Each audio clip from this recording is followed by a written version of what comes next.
અધ્યાય 9 દુર્વાસાની પ્રશંસા। પિતાના વિયોગથી અનાથ બનેલી મેઘાવતી દુઃખના દિવસો વિતાવતી હતી। તેવામાં એક દિવસ મહામુનિ દુર્વાસા ત્યાં આવી ચડ્યા।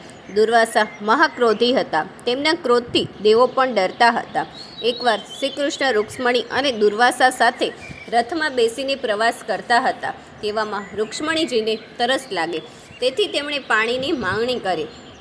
ચારેકોર દ્રષ્ટિ કરી તો ક્યાંય જળાશય ન હતું, તેથી તેમણે ધરતી ઉપર પગનો અંગૂઠો દબાવ્યો તો તેમાંથી પાણીની સેર ફૂટી કૃષ્ણે આ સેરથી રૂક્ષ્મણીની તરસ છીપાવી।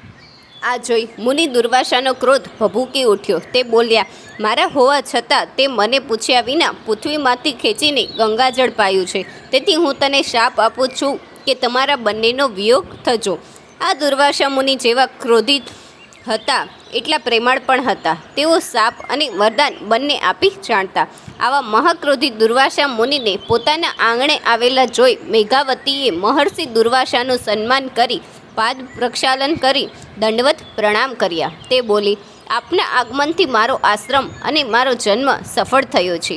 ભગવાન શંકરના અંશ સમાન દુર્વાસા મેઘાવતી ઉપર પ્રસન્ન થયા અને કહ્યું, હે પુત્રી, તે તારા પિતૃકુળનો ઉદ્ધાર કર્યો છે। હું કૈલાસ ઉપરથી તારો ધર્મ પ્રેમ જોવા માટે જ અહીં આવ્યો છું। અહીંથી હું હવે બદ્રિકાશ્રમ ભણી પ્રસ્થાન કરીશ।